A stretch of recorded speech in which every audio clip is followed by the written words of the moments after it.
important effort to send $2,000 stimulus checks to American families. There are only a few days left in this session, and the Senate should consider both issues before adjourning. There's a very simple solution to this dilemma. Leader McConnell should bring both measures up for a vote and let the chips fall where they may. I believe both measures, the defense override and the $2,000 checks to American families, will both pass. But at the very least, the Senate deserves the opportunity for an up or down vote on increasing the individual payments to the American people. So at the end of my remarks, I will ask the Senate to set a time tonight for a vote on the House bill to provide $2,000 checks. The Republican leader objected to a similar request I made yesterday, and it appears he may be considering a different bill that packages stimulus checks with other unrelated and partisan policies. So I want to be very clear about one thing. There is no other game in town beside the House bill. The only way to get to the American people the $2,000 checks they deserve and need is to pass the House bill and pass it now. The House is recessed for the year. Any modification or addition to the House bill cannot become law before the end of this Congress. It's a way to kill the bill. Make no mistake about it. Either the Senate takes up and passes the House bill, or struggling American families will not get $2,000 checks during the worst economic crisis in 75 years. Over the past few days, the idea of increasing direct payments to the American people has united folks from all points of the political spectrum. And I salute the senator from Vermont for the good job he has done in bringing this forward to the American people's attention. An overwhelming bipartisan majority in the House supports the $2,000 checks. Senate Democrats strongly support these 2,000 checks. And our unlikely ally, President Trump, this morning tweeted, 2,000 ASAP. For once, Democrats agree with something on President Trump's Twitter feed. Let's send $2,000 ASAP to working Americans who are facing the hardest and darkest days of the pandemic. After all the insanity that Senate Republicans have tolerated from President Trump, his attacks on the rule of law, an independent judiciary, the conduct that led to his impeachment, is this where Senate Republicans are going to draw the line? $2,000 checks to the American people? That is a bridge too far? Please. For the awareness of my colleagues, we can have this vote tonight and send the bill directly to the President's desk for signature. We can vote on the NDAA bill tonight and finish the Senate's business before the end of the year. All it takes is our Republican colleagues consenting to a simple vote on the House bill to provide $2,000 checks to the American people. Yes or no? Up or down? Do you support sending $2,000 to the American people or not? Let's have the vote. And so, Mr. President, I ask unanimous consent that the Senate proceed to the immediate consideration of H.R. 9051, a bill received from the House to increase recovery rebate amounts to $2,000 for individuals, that the bill be read a third time and passed, and the motion to reconsider be considered made and laid upon the table with no intervening action or debate. Is there objection? Object. Objection is heard. Under the previous order, the leadership time is reserved. Under the previous order, the Senate will be in a period of morning business, with senators permitted to speak therein for up to 10 minutes each. Mr. President. The Senator for Vermont. Thank you very much, Mr. President.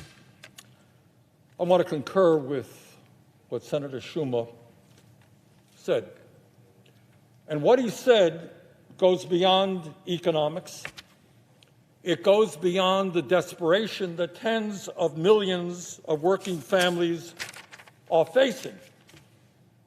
It goes beyond the struggles of the people of Vermont or Kentucky. And let me just make it clear for the Majority Leader that 10 out of the poorest 25 counties in the United States of America are located in Kentucky. So maybe my colleague, the Majority Leader, might want to get on the phone and start talking to working families in Kentucky and find out how they feel about the need for immediate help in terms of a $2,000 check per adult.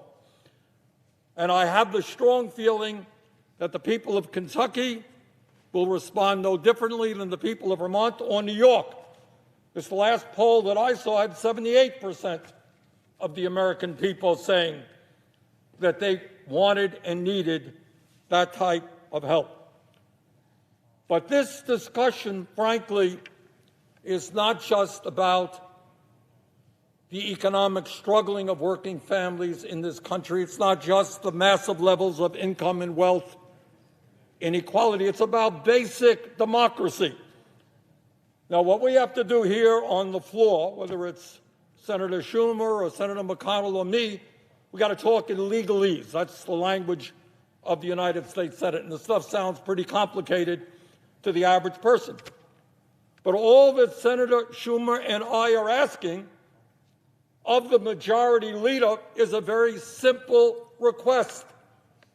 Allow the members of the United States Senate to cast a vote. If you want to vote against $2,000 checks for people in your state, vote against it. I see Senator Toomey here. He has been clear about it. I suspect he will vote against it. I respect his opinion.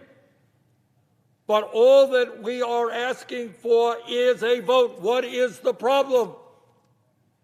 In the House, over two-thirds of the members of that body, including 44 Republicans, voted to say that at this time of economic desperation, working families deserve help and they deserve a $2,000 check.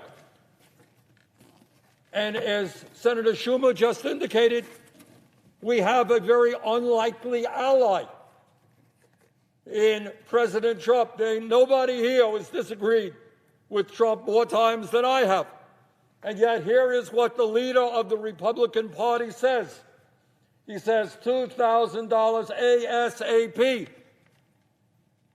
So even on this issue, amazingly enough, the President of the United States is right.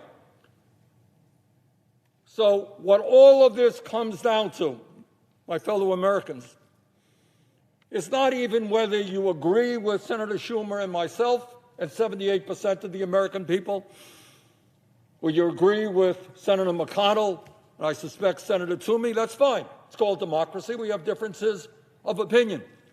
All that I am asking is give us a vote. What's the problem? Allow the United States senators to cast a vote as to whether or not they are for the $2,000 check or whether they're against it. We will need, as I understand it, 60 votes to win. That's a big hurdle. I don't know that we're going to win.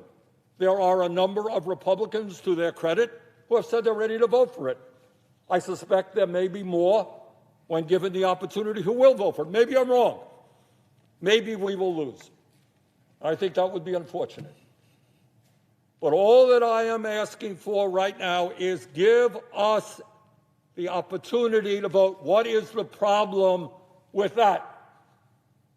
So, Mr. President, with that, I will now go to Senate legalese and say, quote, I ask unanimous consent that at 11:30 a.m. on Thursday, December 31st, the Senate proceed to the immediate consideration of H.R.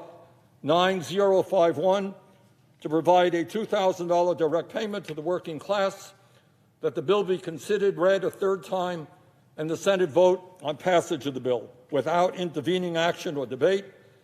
Further, that if passed, the motion to reconsider be considered, made, and laid upon the table. Further, that immediately following the vote on H.R. 9051, the Senate proceed to the immediate consideration of the veto message on H.R. 6395, that the Senate immediately vote on passage of the bill, the objections of the President to the contrary notwithstanding, with no intervening action or debate. Is there objection? Mr. President. The Senator for Pennsylvania. Mr. President, reserving the right to object, let me start by pointing out we are not in the same place that we were in back in March. Our economy is in nothing like the situation we faced during a moment in March when this body came together and voted unanimously, I believe, for the most extraordinary aid package, financial stimulus bill, however you care to characterize it, in the history of the world by far. Remember, where we were was we had closed down the economy. To a very large degree, the American economy had stopped functioning because state governments around the country decided they had to close it down. We can discuss, we can argue about whether that was a good decision or not, but given the limited knowledge we had about the nature of the COVID-19 threat, it was deemed to be the right thing to do. So we were on the verge of having no economy. That's never happened before in our history. So what did we do? We decided this calls for extraordinary measures, and we would try to use federal dollars as a substitute for the economy, just replace lost income on a massive, unprecedented scale. And we did. Almost $3 trillion we approved in that legislation. At the time, we included $1,200 per person.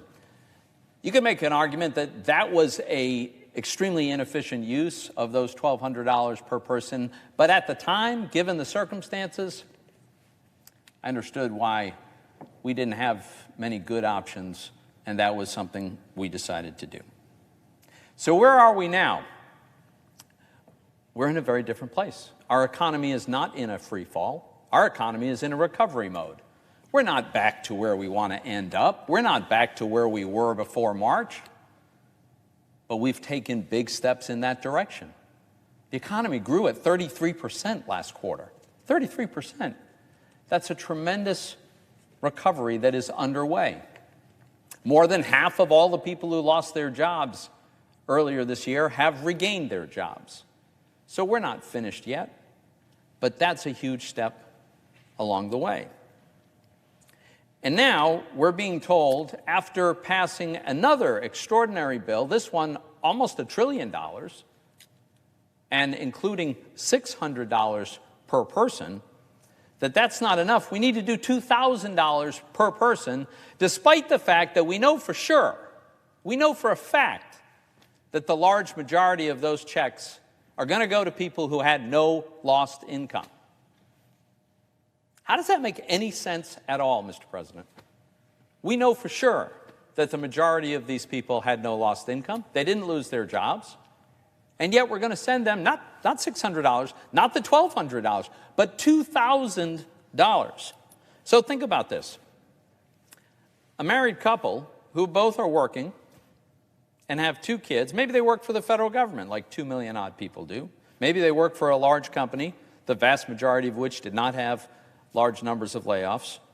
So this 2-child, 2-income couple that makes 6 figures had no interruption, no diminishment of their income whatsoever. They're going to get $8,000 of money we don't have that is going to be either borrowed or printed.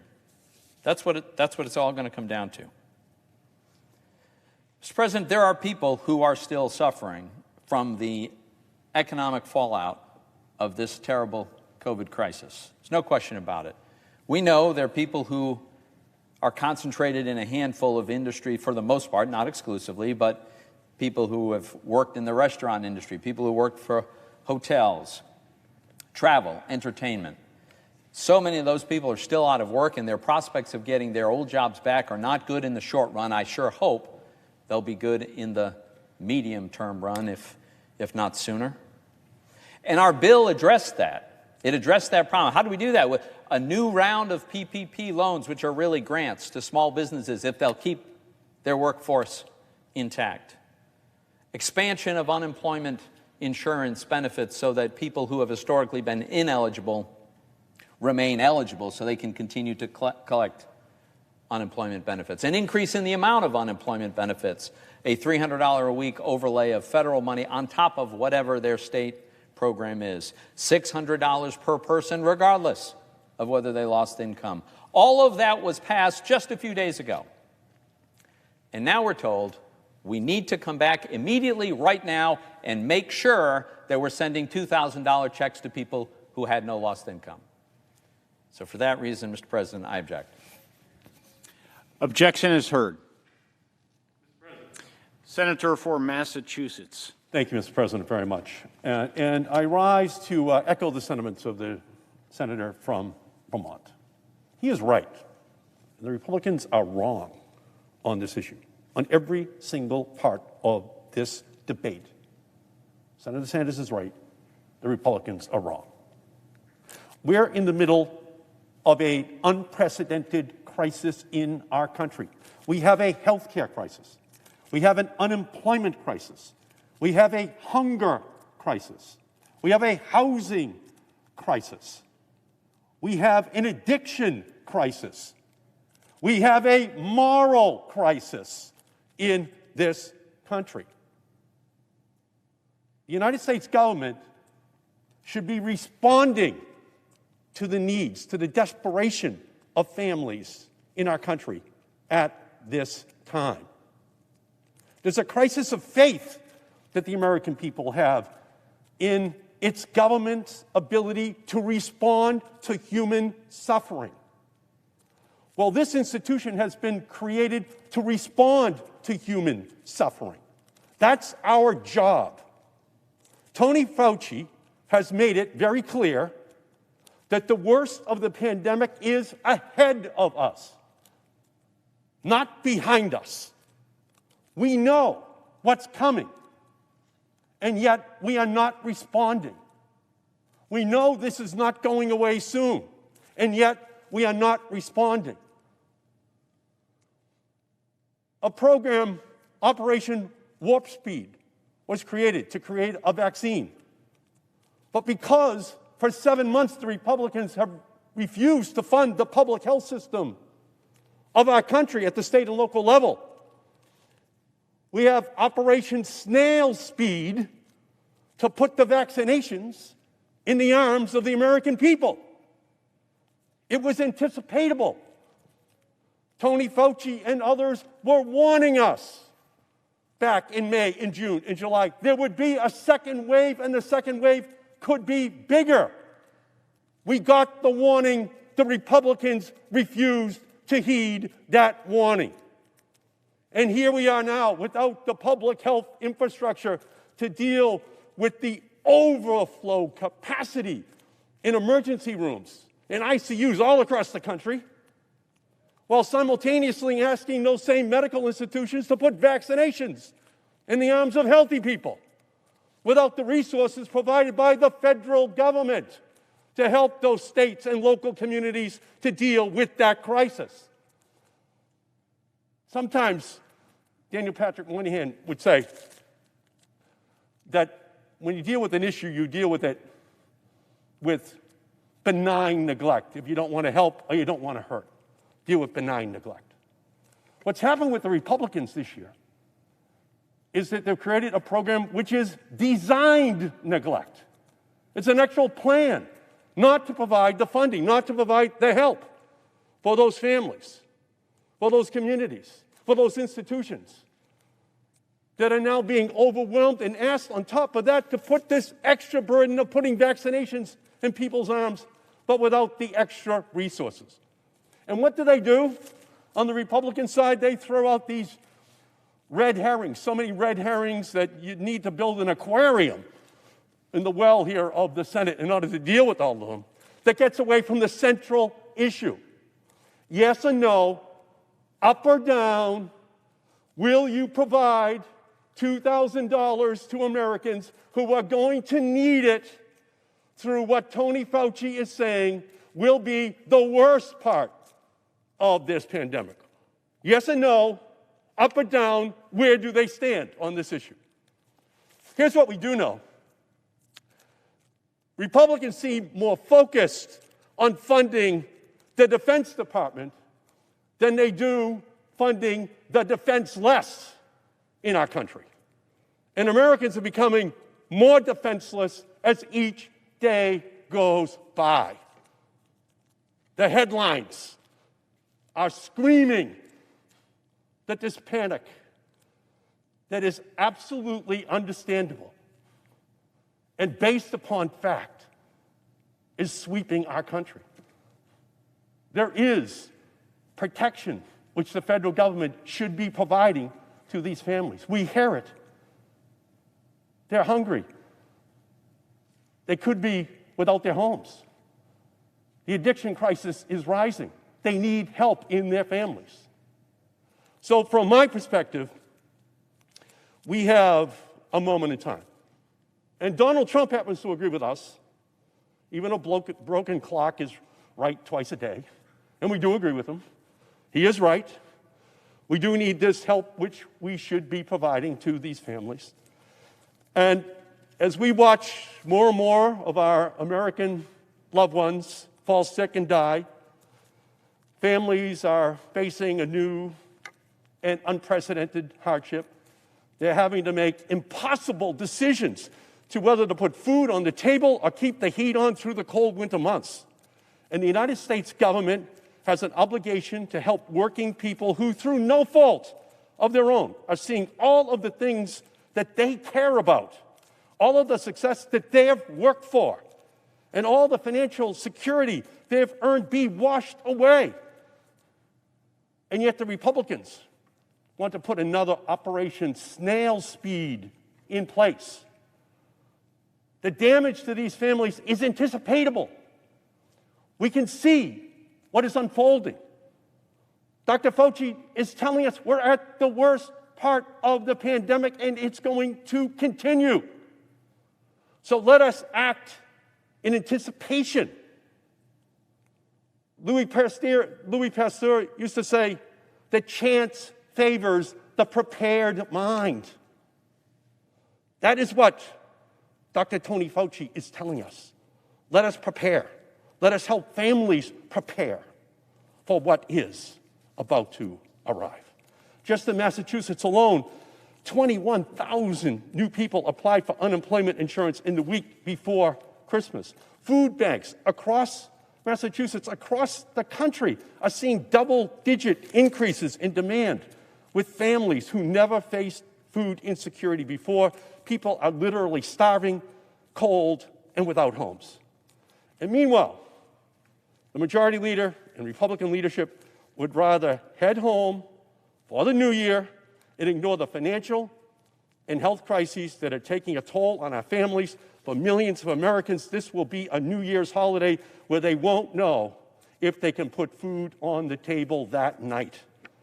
Republicans are claiming that giving $2,000 in direct cash payments to working Americans would be too expensive, that it would inflate our national deficit, that our budgets are already bloated. I have to ask, though, where was this outrage when Republicans blew up our national deficit to give a $1.5 trillion tax cut to billionaires and corporations? These are the crocodile tears from the right as Americans are shedding real tears, thinking about where their next meal will come from. The eviction notice on the front door, or losing health care in the midst of this crisis. And Americans are actually tired of being told that $600 is, quote, sufficient as an amount of money, as relief, as billionaires receive their tax breaks and grow their wealth by the trillions of dollars during this crisis. The rich get richer, and the rest are there, left suffering. They've had enough of being told that there just isn't the money for support for the well-being of their communities. when they can see tax breaks going to those companies that are actually laying off workers. And Americans are tired of being let down by their government time and time again, as Donald Trump and his Republican allies have abandoned them during this response to the pandemic. Americans need support.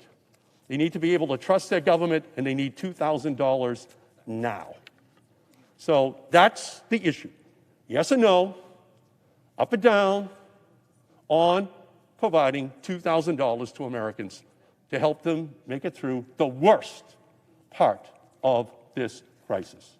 So, Mr. President, I ask unanimous consent that at 12:30 p.m. on Thursday, December 31st, the Senate proceed to the immediate consideration of H.R. 9051, a bill to provide $2,000 direct payment to the working class, that the bill be considered read a third time and the Senate vote on passage of that bill without intervening action or debate. And further, that if passed, the motion to reconsider be considered made and laid upon the table, and that immediately following the vote on H.R. 9051, the Senate proceed to the immediate consideration of the veto message on H.R. 9395, that the Senate immediately vote on passage of the bill, the objections of the President to the contrary notwithstanding, with no intervening action or debate.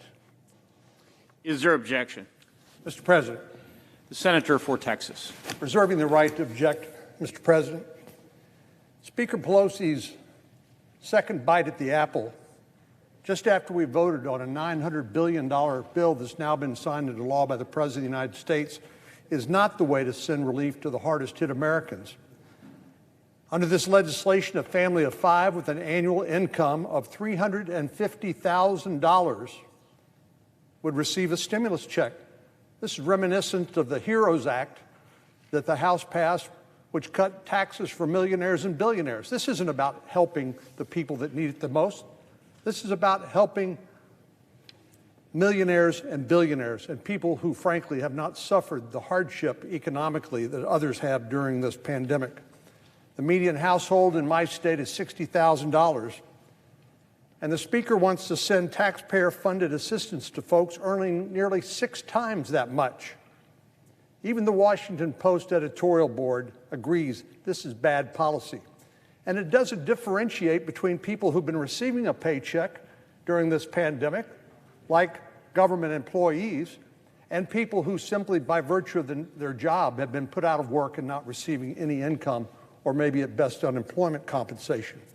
The Speaker's bill isn't about targeting folks who've lost their jobs or seen their income reduced. It's a far cry from the additional assistance President Trump requested for the hardest hit Americans. The reality is this bill would spend roughly $300 billion more on folks who aren't even experiencing a financial strain from the pandemic.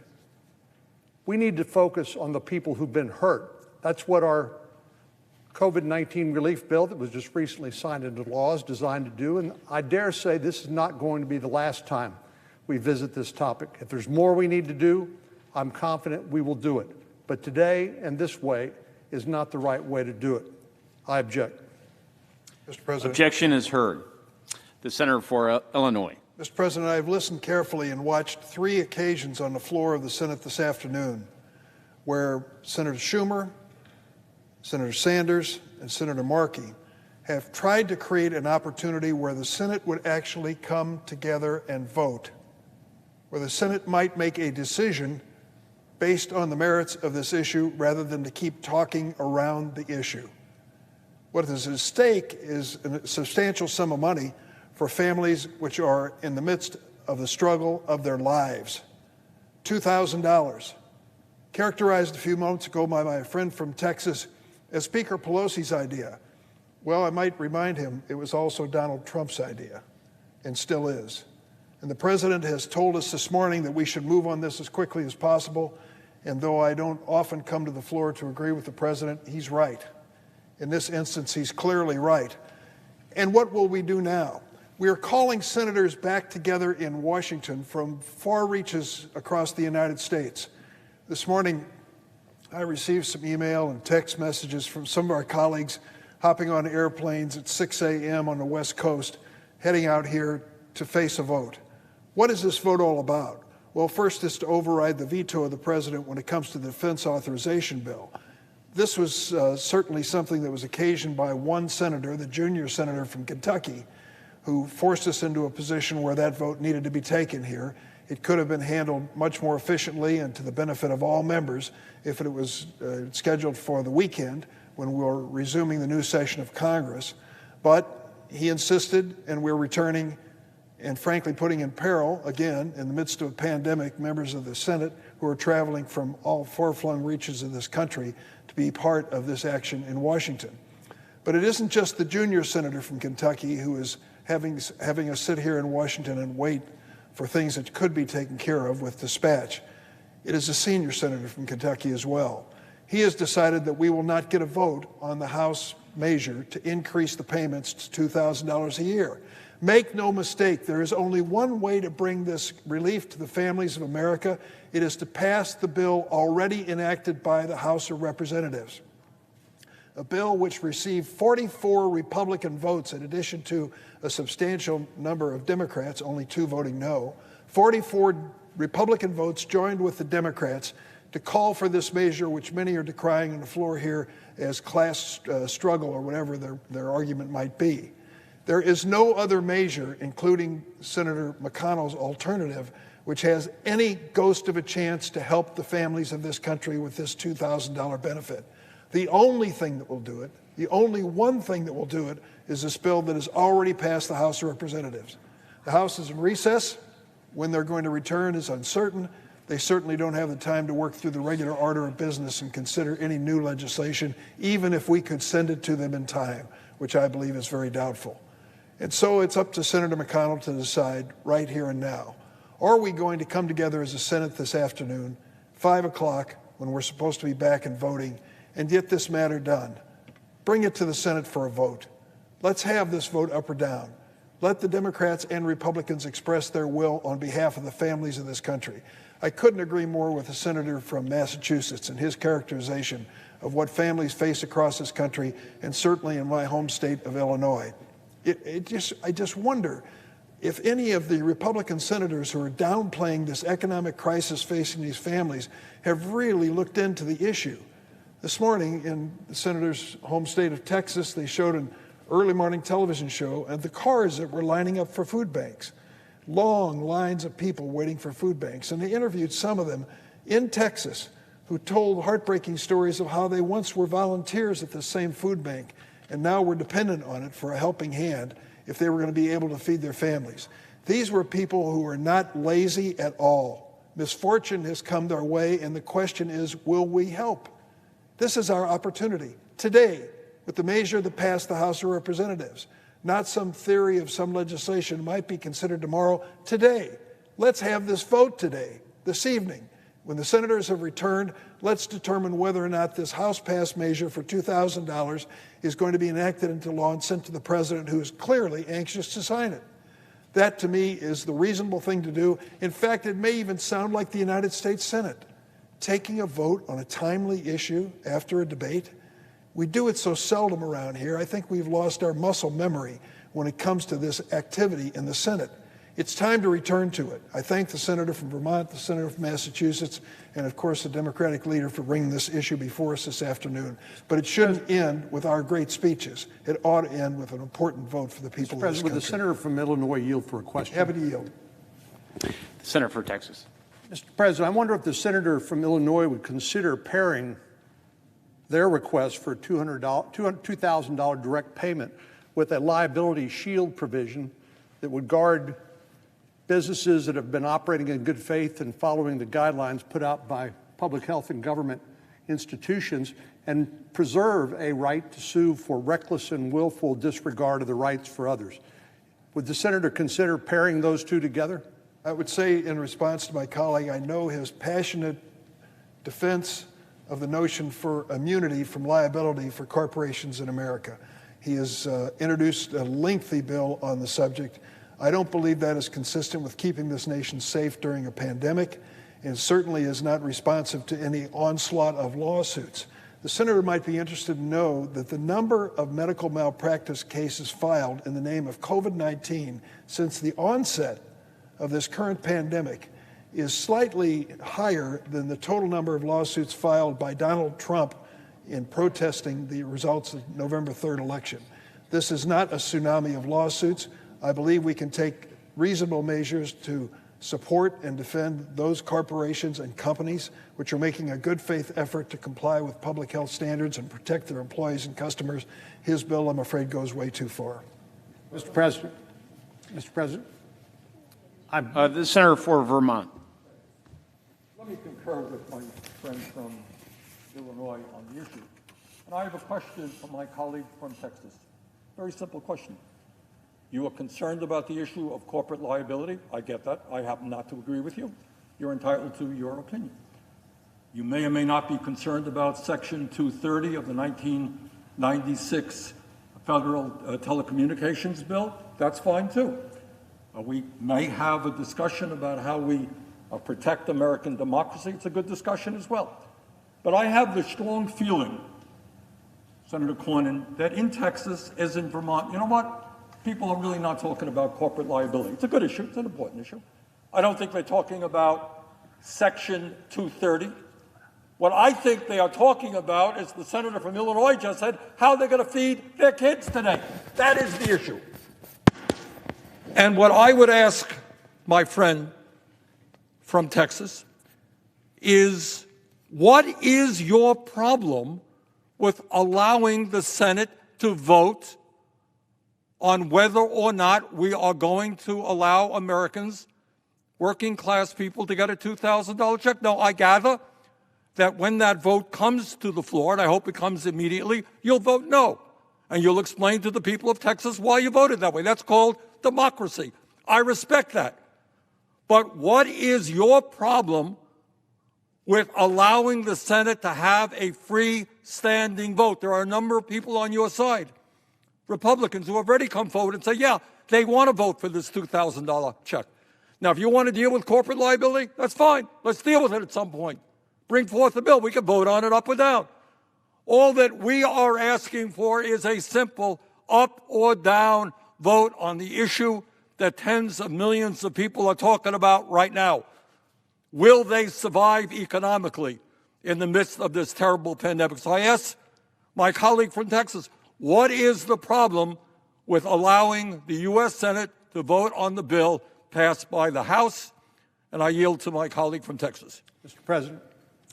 The senator for Texas. Mr. President, I would say to our colleague from Vermont, I have no problem with providing assistance, whether it's to public health officials who are trying to struggle with this pandemic, or to provide money for the research for therapeutics or vaccine, which fortunately is now being distributed around the country. I have no objection to direct payments to individuals. I voted for the $1,200 direct payment contained in the CARES Act. I voted for the additional money that's provided for in the most recent COVID-19 legislation. But this legislation that the senator from Vermont is advocating would benefit households with annual income over $350,000. They would get this money. And I would say that one way to deal with this, because of course we negotiated back and forth on the last COVID-19 bill, nobody got everything they wanted, but if our colleagues on the other side of the aisle want an additional financial benefit to people making up to $350,000, why not couple it with liability protection for people who are acting in good faith? This isn't just about corporations, and our colleagues across the aisle know it. This is about schools. This is about churches, synagogues, mosques. This is about every business that's worried that a game of gotcha is going to take place and they're going to end up paying the price. Even if they win the lawsuit, they will not be able to. They're still going to have to pay for the cost of defense, potentially losing their business outright. If I could, the senator from Texas has the floor. Oh, I'm sorry. Okay. So clearly, our colleagues across the aisle care more about trial lawyers and being able to bring litigation against businesses that have tried to do their best but have struggled dealing with the evolving public health guidance provided by the CDC and other authorities. Clearly, if they're not interested in engaging in a negotiation, where people who, through no fault of their own, find themselves victimized by frivolous litigation, then we'd have no alternative but to continue to object to this request. President, The Senator for Vermont. if you listen carefully, you understood that my friend from Texas did not answer my question. He has a concern about corporate liability. It's a legitimate debate. You know what? Bring it to the floor. Let's vote it up or down. I will vote against it. You will vote for it. But I asked you a very simple question, not linking things together. Nobody in the real world understands that stuff. That's inside the Beltway stuff. What people in the real world know, and I want to take a moment to read some of these statements, because we have a lot of people on our social media, and we asked the American people, just the other day, we said, tell me, what would a $2,000 check mean to you? What's going on in your lives? And in just over 24 hours, I would say to my friend from Texas, nearly 6,000 people responded. And here is just what a few of them had to say. And we don't have, this is Twitter stuff, so I don't have their names here, and I wouldn't use it publicly anyhow, but this is what they say. One person writes, $2,000 is the difference between keeping our apartment and being evicted. Here's another. $2,000 means I can afford to feed my 3 kids. Another response, quote, it would mean not having to choose between rent and groceries or not having to ration my partner's meds, end quote. Another response, quote, I am raising my grandson with medical needs. I am $4,000 behind on utilities. We need electricity to run his medical equipment, end quote. Here's another response. $2,000 would mean I wouldn't have to worry about making my mortgage payment this month and that I could get my medication, end quote. Another response, $2,000 would mean paying my rent and getting life-saving treatment because I can't afford the $50 copay through my work insurance just to see my neurologist right now, end of quote. And on and on and on. Thousands of people responding. So I want to get back to the point, and I want to again ask my friend from Texas. You got a concern about corporate liability? Good issue. Bring it to the floor. Let's vote on corporate liability. I would yield for a question from my friend from Illinois. Yield for a question through the chair. I've listened to the figures that have been used on the floor about families that could qualify for the $2,000. It's my understanding that an individual with an income of $75,000 or less could qualify for the $2,000 payment, and a joint return, husband and wife, $2,000 could be given to them if their income is under $150,000. Is that your understanding? Understanding. And I think, as Republicans do, they're going to let it be. But I'll get back to my friend from Texas, Senator Cornyn. We're asking a simple question. You want to bring up corporate liability? Bring it up. You want to bring up Section 230? Bring it up. You want to bring up the man on the moon? Bring it up. But what the American people want now is an up or down vote. Now, you're going to vote against it if it comes to the floor. That's fine. It's your right. Explain it to the people of Texas. I will vote for it. But all that I am asking for is the right as a United States Senator to have the vote. And again, I ask you, what is your problem with members of the United States Senate, including a number of Republicans who have already indicated they would like to vote for this? What's your problem with bringing that up as a single standalone bill, not merged with corporate liability or anything else? What's your problem with that? Mr. President. Senator for Texas. Mr. President, I would say to our colleague from Vermont, this money is not targeted to people who suffered financial losses. It is not targeted to people who suffered financial losses. This money would go to members of your own staff if they meet the financial requirements, other government employees who've suffered no financial loss during this pandemic. We've all suffered in different ways during the pandemic, to be sure, but financially, this money is designed to help the people who need it the most. Why would you send money to government employees that have been receiving their full paycheck during this pandemic? That's a good question, and then I will have to explain that to the people of the state of Vermont. The Senator for Texas has the floor. He asked me a question as I understood it. The Senator for Texas. John, did you ask me a question? Did I? The Senator for Texas. It was more of a rhetorical question, Mr. President. The Senator for Texas. Mr. President, I wanted to come to the floor and talk about what strikes me as something akin to Groundhog Day. Groundhog Day isn't only the day I was born, it's something I feel like we're living through here as we debate the same points over and over and over again, forgetting what it is we've already done, the good things we've done together on a bipartisan basis. We've already appropriated roughly $4 trillion in response to this pandemic, and it's appropriate that we have done so because this was a true public health crisis. But now this is we're seeing politics creep back in an attempt to send money to people who've suffered no financial loss in an untargeted and wasteful sort of way. These relief packages that we passed together have provided hundreds of billions of dollars to support our hospitals and healthcare workers who are on the front lines. And I voted for it, and I think we were right to do so. We've thrown small businesses and their employees a lifeline through the Paycheck Protection Program, and we were right to do so. We've invested in research and development, manufacturing of therapeutics and vaccines that are currently being administered, thank goodness, throughout the country and indeed around the world. And we sent unprecedented assistance to workers, families, and individuals whose livelihoods have been upended by this crisis. Thanks to President Trump's leadership, Congress has stepped up and met this unprecedented challenge to deliver relief bill after relief bill for the American people. If you had told me a year ago I would have voted this year alone for roughly $4 trillion worth of spending in this pandemic, I would not have believed you. But I do believe this is the domestic equivalent to World War II, where we have to do everything humanly possible to try to help our fellow man, woman, and child during this pandemic. The latest round of relief came, of course, just this week when President Trump signed the $900 billion rescue package into law. While I'm glad Congress was able to send more relief out the door at the end of the year, I'm disappointed that it took so long to do so. It's amazing the sense of urgency our Democratic colleagues have today, since at least 3 times, maybe 4 times, they blocked our attempts to pass $500 billion relief bills during the course of the summer.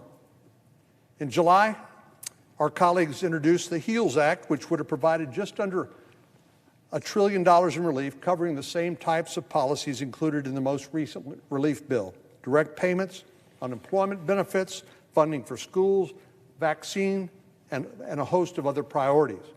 Our Democratic colleagues not only complained about the bill, they called it weak, little, pathetic, and unserious, but they refused to engage in the sort of negotiations that are customary around here when you actually want to solve a problem, or consider anything short of the House's multi-trillion-dollar bill, which they knew had no chance of passing in the Senate because of things like tax cuts for millionaires and billionaires, which had nothing to do with COVID. So our Democratic colleagues dragged their feet. July, August, September, October, November. Months went by and the cases soared and the economic squeeze tightened, and our Democratic colleagues refused to accept any sort of compromise. That was until a few weeks ago when they finally changed their tune right after the election. I'm sure it comes as no surprise that once the holdout agrees to negotiate, things can move pretty quickly. And that's what happened here after the election. Democrats, Republicans, and the administration agreed to a $900 billion package, which looks very similar to the one they dubbed pathetic just a few months ago. In recent days, the president has expressed an interest in doing more, and I have no doubt that we will do more in this area. But Speaker Pelosi's bill goes far beyond what the president is talking about. For one, it would dramatically widen the pool of recipients, enabling wealthy households to qualify for relief checks. This is unacceptable and wasteful. When Congress provided the first round of direct payments through the CARES Act, we did so in a way that sent relief to the hardest-hit Americans. Individuals who made up to $75,000 received the full $1,200, and the amount gradually declined as income increased and completely phased out at $99,000. We kept the same formula for the $600 payments provided for under the omnibus and further targeted the relief. Once again, those who made up to $75,000 will receive the full amount, and the amount phases out completely at $87,000. Under the CARES Act, a family of four earning up to $150,000 received $3,400. In the most recent rescue bill, the same family would receive an additional $2,400. This was the most effective and targeted way to ensure that assistance goes to those who actually need it, while avoiding sending taxpayer dollars, borrowed, I might add, to those who don't. The House-passed legislation would provide $2,000 payments, but it doesn't have a similar structure to keep these payments targeted. Let me give you an example. If this bill were to become law, a person making $100,000 a year would receive a $750 check from the federal government, whether or not they lost income during the pandemic. This isn't someone who used to make that much but was laid off or had a reduction in their income. Someone who's currently earning a six-figure salary would receive an additional $750 from American taxpayers. For families, the income barrier goes higher. As I mentioned a moment ago, if you have a family of five with an annual household income of $350,000 a year, that family would receive a stimulus check under the House-passed bill. Now, that's not being smart with taxpayer dollars, and that's not targeted at the people who actually need it. That's a giveaway to people who have not suffered any financial losses during this pandemic, and clearly not targeted at those who need the most help. I mentioned a moment ago that the median income for households in Texas is $60,000 a year. So this family of five is earning nearly 6 times as much and would still receive a check from taxpayers. That defies all common sense. Even the Washington Post editorial board dubbed this policy as wasteful because of the huge amounts destined for what they call perfectly comfortable families, close quote. Even though Congress has already provided roughly $4 trillion in relief to the American people, our Democratic colleagues are acting as though this is the first and only way to help our country. Like I said, for them, every day is Groundhog Day. They ignored everything we've done in the past and act like this is the only thing we have or could do. It's just not true. This debate isn't about whether or not Congress should help families who are struggling. We have, and there's no question we'll continue to do so where needed. That's why we provided $1,200 in direct payments to the hardest-hit Americans through the CARES Act and an additional $600 through the most recent relief bill. That's why these bills also bolstered state unemployment benefits and expanded them to include independent contractors and self-employed.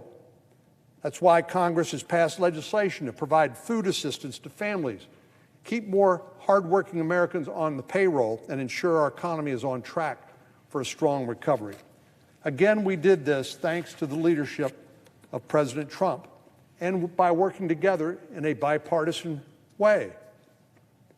Countless Texans have told me about the impact of this relief on their businesses and their families, and we can't lose sight of the progress that has already been made. But future relief must be targeted.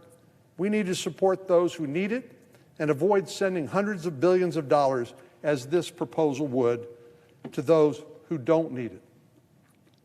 Throughout the year, I've been an advocate for an incremental approach to these relief bills because I think it's hard to spend $3 trillion and know exactly how that bill is going to work. And indeed, we found out through the CARES Act that the Main Street lending facility, which we funded at roughly $500 billion, it wasn't as useful as we would have hoped. Conversely, the Paycheck Protection Program was more successful than our wildest dreams. And so I think by seeing what works and what doesn't work, we can be better stewards of the taxpayer dollars by spending the money more efficiently and in a more targeted way. This isn't like highway bills or farm bills or defense spending bills where we have an idea about what's needed for individual programs. There was no precedent for this pandemic, no handbook, no clear way to gauge how long this crisis would go on or what would be needed to sustain our response. After the CARES Act passed, we knew it made the most sense to hit the pause button and see what worked well, what didn't, and where more help was needed. As I said, there were certain programs like the Paycheck Protection Program that almost immediately dried up. If I'm not mistaken, in 2 weeks, roughly $350 billion was obligated under the Paycheck Protection Program, a strong indication that we really hit the sweet spot when it came to helping those small businesses. And that's why we added more funding in April, another $320 billion. And we extended the program in July and reinvested in the Paycheck Protection Program again in the omnibus.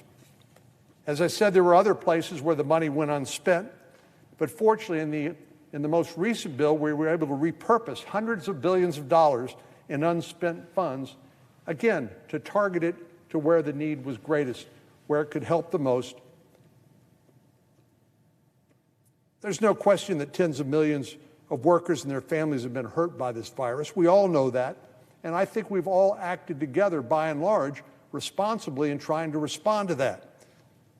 No one will be left out if we have a means and method of targeting this to those people, whether it's direct payments, enhanced unemployment benefits, incentives to their employer to maintain them on payroll. And now that we have the beginning of the distribution of the vaccine, my hope is that in the coming months, we will get back to, if not the new normal, whatever the next normal will be. But we're just a few days from kicking off a new Congress, and I have no reason to believe that our coronavirus relief work is finished here today. As a matter of fact, Vice President Biden said he expects to send us an additional request for help once he assumes office. Once the legislation we have passed has a chance to benefit the American people, we'll see if more relief is needed. And then, if it is needed, we should absolutely do more. I still believe in the wisdom of the incremental approach, and I believe our Democrat friends will join us in responding to true needs of this crisis without month-long delays or irresponsible spending. Countless Texans have told me about the importance of the relief that we provided through direct payments, unemployment benefits, food assistance, and other forms of support by the laws we passed throughout this year. I was proud to support each of these policies, which have eased the financial strains on millions of Texans and other Americans, and will continue to work with my colleagues to provide assistance as our war on COVID-19 rages on. Mr. President, I yield the floor.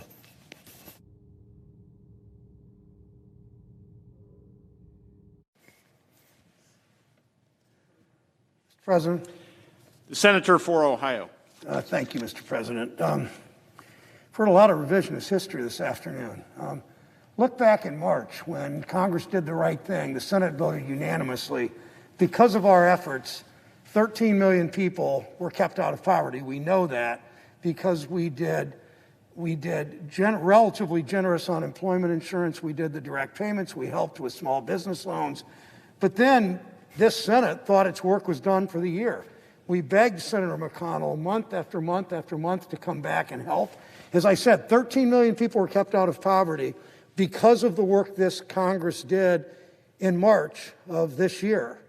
But now, since many of these benefits, especially the unemployment benefit and the direct payments were not continued, of course, those benefits expired in August, and we have seen 8 million people drop into poverty in this country since.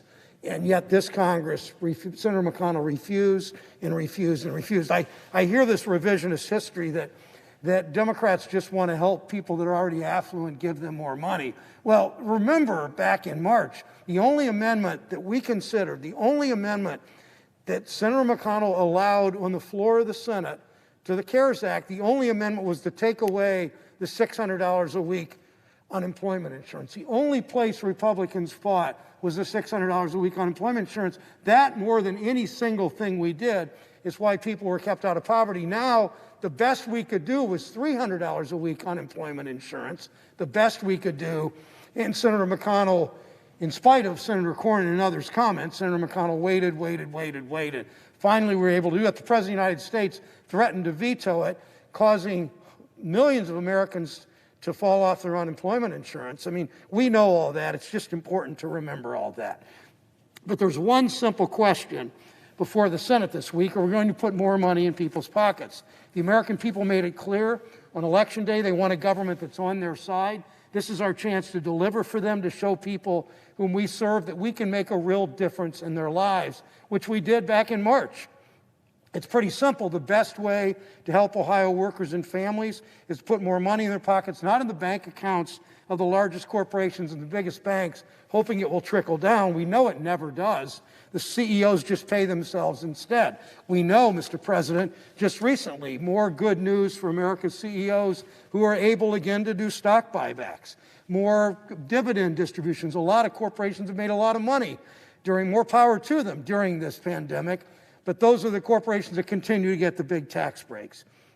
We need to instead directly invest in people who make this country work. It helps people pay the bills and stay in their homes and get through this downturn. It injects money into local economies that really need it. The more money people have, the more they spend at small businesses that are hurting. We know this works. It did in the spring. We came together. We crossed the aisle, passed the CARES Act, expanded unemployment, did direct stimulus checks, keeping 13 million people out of poverty. The bill we passed last week was a good step in that direction, but we should make it stronger. Back in March, my original plan that I tried to negotiate as I sat with Secretary Mnuchin and a handful of other senators was a $2,000 a week, $2,000 per person, adults and children. We called for them to be sent automatically throughout the year, every quarter, as long as we remained in a public health emergency. It's clear now what we could have done and should have done. No one could predict how long this crisis would last. Today, we still aren't sure when everyone will be vaccinated, when the economy will return to full strength. We don't want to sit idly by. We don't want to wonder how bad it could get. We're the strongest, richest country on earth. We have the resources to do something about it. We just need leadership willing to use every tool we have. If they refuse to support this $2,000 per person, if they refuse to support these direct payments, Leader McConnell and Senate Republicans will again make it perfectly clear for the American people whose side they're on. Every time there's a fork in the road, and Senator McConnell and Senate Republicans have to make a decision. Either go with corporate interests or go with working families. Every single time they choose corporate interests. They had no problem pouring money into corporate coffers with their tax cut and blowing up the deficit. I remember, Mr. President, just down the hall here, Senator McConnell's office. I remember lobbyists lining up looking for those tax cuts back 3 years ago, and they got those tax cuts. They didn't say anything about government deficits back then, $1.5 trillion added to the deficit. They didn't mind that because that was money going into their contributors' pockets, into big corporate coffers, into the wealth for the wealthiest people in this country. They were all too happy to let the government shovel loans to the biggest banks and companies. But in the middle of the worst crisis of our lifetimes, faced with a chance to give money directly to ordinary Americans, my colleagues claim we can't afford it. That's just simply a lie. We're the richest country on earth. I remember Bill Spriggs, economist at Howard University, told the Banking and Housing Committee in September, "We didn't win World War II by worrying whether or not we could afford it. We're in a global crisis. We marshaled all our vast resources and talents to rise to meet it. We grew the economy from middle class out. We paid down the debt with raising wages. If we've learned anything from this crisis, it should be that we can do the same again." Americans are tired of being told we can't. It's the only answer that Senator McConnell and Senate Republicans ever have with most people's problems. We can't help you. We can't solve your problem. You're on your own. Let's aim higher. Let's deliver for the people we serve. Let's put $2,000 into their pockets, money that will make such a difference for so many families.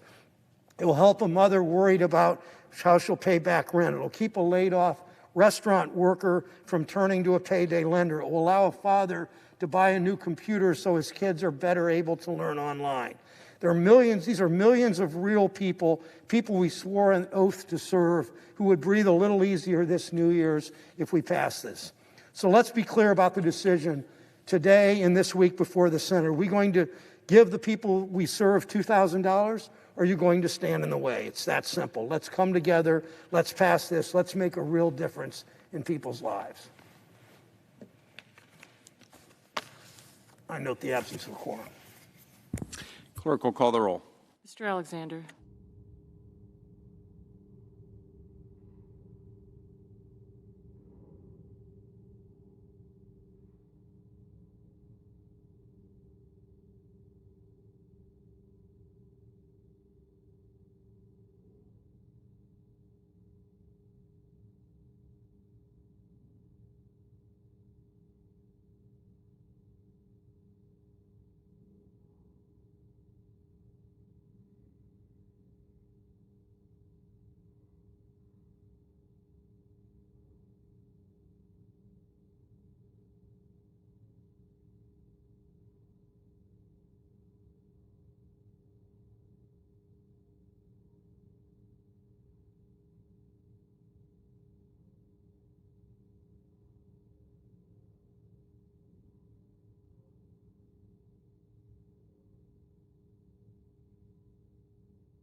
The senator from Oklahoma.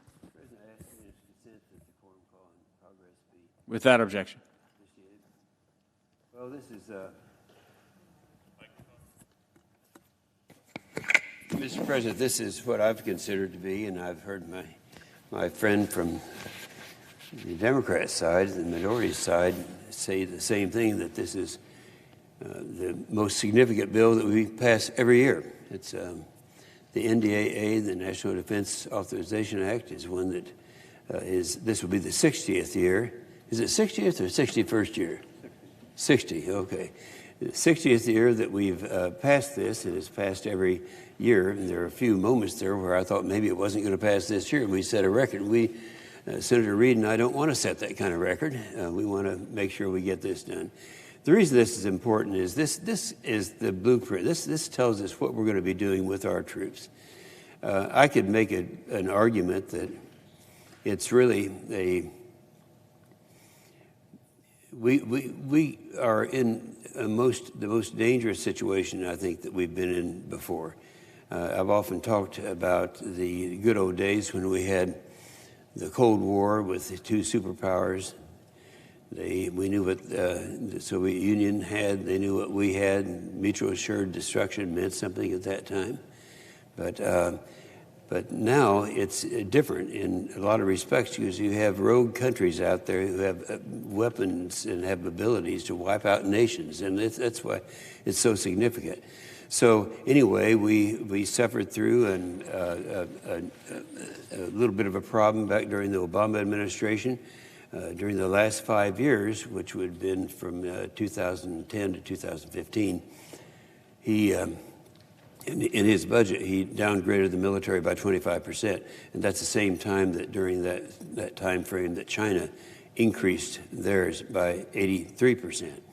So it's a scary world out there, and it's one that, to me, I have no doubt that this is the most important bill that we'll pass all year, because we got our kids they're out there right now. They're in the trenches, and we have to support them, and that's what it's all about. And I do want to mention how many people are involved in this thing. We're actually starting this right now. We're starting on next year's NDAA. And so this started a year ago. And I mean, the ones working on this, they were working on, you had Liz King and John Bonzel heading up the minority and the majority part of the committee, doing a great job and working every weekend, almost every weekend, and with a very large staff, all specialists in certain areas, and they've got a bill. So I think that I'm very proud of the bill that we have this year. I think that it passed when it passed. It had this in the Senate as 84 to I think it was 84 to 14, I think it was. I think there were a couple of people not here. But that's the largest. That didn't happen very often to pass a bill with those margins, and we did. So this is a long tradition. We've got to support our troops. They're in there doing the right thing. And it's been a joy, personally, for me to be working with Senator Reid, and we together kind of provided the leadership in this thing. We didn't work as hard as the staff did, I have to admit that, but we were there, and I'm very proud of this bill. So right now we have kids that are overseas, and they deserve the pay that was increased, would be increased when this bill is passed. Right now we have critical areas like pilots and engineers, doctors, that are in short supply. And because of the fact that we've had up until the pandemic, we had a good, probably I would argue the best economy we've had in my lifetime. Well, that's good news, of course, but it's bad news in one way, because it's hard to keep the people in those critical fields. Pilots, for example, they have an opportunity to get out and do things that are. There's jobs out there that are paying a lot more, and so we have to have them on the flight hours. And if something happens and they are out, there are a lot of jobs on the outside that are paying more. And so we just have to make sure that we keep the resources in the right place to do the right job. And so I think this is I know this procedure vote today that's going to bring us this for the next couple of days to pass the Defense Authorization Bill. And it's all about the guys and gals in the field. And we owe it to them. And this is going to be the 60th year, because I anticipate that this is going to be it's going to pass with very large numbers. With that, I'd yield the floor.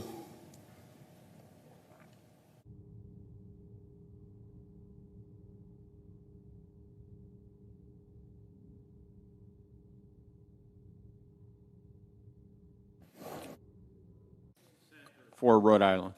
Thank you very much, Mr. President. I would like to rise and discuss the fiscal year 2021 National Defense Authorization Act. First, I'd like to salute the chairman. He has done an extraordinary job.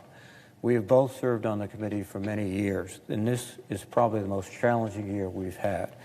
Many different factors: the pandemic, the virtual hearings, all those things. And this has been particularly challenging, and the chairman at every point stood up to the challenge and led us, and I want to thank him for that, and it was a pleasure working with him. We all recognize that this legislation passed both chambers, the House and the Senate, by overwhelming bipartisan majorities, and it's very important legislation. That's why it earned this bipartisan support. It enhances our national security, it strengthens our military readiness and defense capabilities, it protects our forces and their families, and supports the defense industrial base. Yet, despite all that it does for our troops and their families, President Trump waited until the 10th day after we received it and vetoed it, the last day he could exercise his veto. And that was December 23rd, which made quite a Christmas for our military personnel and for all of my colleagues who are here today to start the process of responding to that veto. Now, the House already took the first step. It returned on Monday, and once again, by an overwhelming vote, over 300 members of the House, it overrode the president's veto. And now we face the same task in the Senate, and it's my hope we can quickly and resoundingly override the president's veto and provide our troops with what they need. And I will echo what the chairman said. You can go through all of the thousands of pages, literally, but what is the most significant aspect of this legislation is keeping faith with the men and women who wear the uniform of the United States. And so if anyone has any thoughts about their vote, just think about those men and women who are all across the world putting their lives at risk while their families share that risk and that sense of danger and sacrifice. That is what I think has motivated the chairman and myself and all of our colleagues, I must say, on the committee and throughout this Senate to work hard to get this bill passed. Now, there are several reasons being advanced by the president for suggesting that this bill should be vetoed and the veto should be upheld. One reason is that he claims the bill fails to include critical national security measures. Yet this legislation provides critical tools and authorities for the Department of Homeland Security to perform network hunting in federal networks, tools and authorities to counter the SolarWinds hack, which is possibly the largest intrusion into our system we've ever seen by a foreign country. We do not yet know the extent and the degree of intrusion that we have suffered. In fact, we weren't aware of this intrusion for many, many months. And one of the disconcerting factors is that it was discovered by a private company that's one of the most, if not the most, sophisticated cyber intrusion experts in the world, and yet they were penetrated. So we have a serious, serious situation in our hands. And this legislation starts giving basic tools, allowing our cybersecurity experts to go into other departments to look at their procedures, their policies, all of their cyber activities, and recommend corrections. So, in fact, this bill has done more, I think, for cyber based on the work of the Solarium Committee, which was chaired by Angus King and Congressman Fitzpatrick of Wisconsin, and also aided significantly by my colleague Jim Langevin of Rhode Island. But they put the work together, and we took a lot of their work and put it in this bill, so there is absolutely no credence to the issue that we have not dealt with national security and cyber intrusions in particular. Then again, the president, his message wrote that one of the reasons is the failure to essentially repeal Section 230 of the Communications Decency Act. But this issue has nothing to do with the military, nothing at all. It was designed years ago to provide legal protections to social media companies so that it could start expanding and growing. And frankly, it's worked beyond, I think, our wildest imaginations, and everyone recognizes it should be reformed. But reform requires thoughtful, responsible analysis of the legislation, the effects of the legislation. It should offer both sides the opportunity to explain positions. None of that was done, and none of that can be done before we conclude this legislative session. So it's more, I think, a personal feud to the president, this Section 230 issue, than it is one of careful, deliberate, thoughtful legislation by the Senate. There's another reason that's been the president has used, and that is we have established a commission to make recommendations for the renaming and removal of symbols, displays, monuments, and paraphernalia that honor or commemorate Confederates who have served voluntarily with the Confederacy. There is a clear exemption, by the way, for gravestones that we will absolutely respect. But these individuals, many of them who are on active service with our Army, Navy at the time, decided to consciously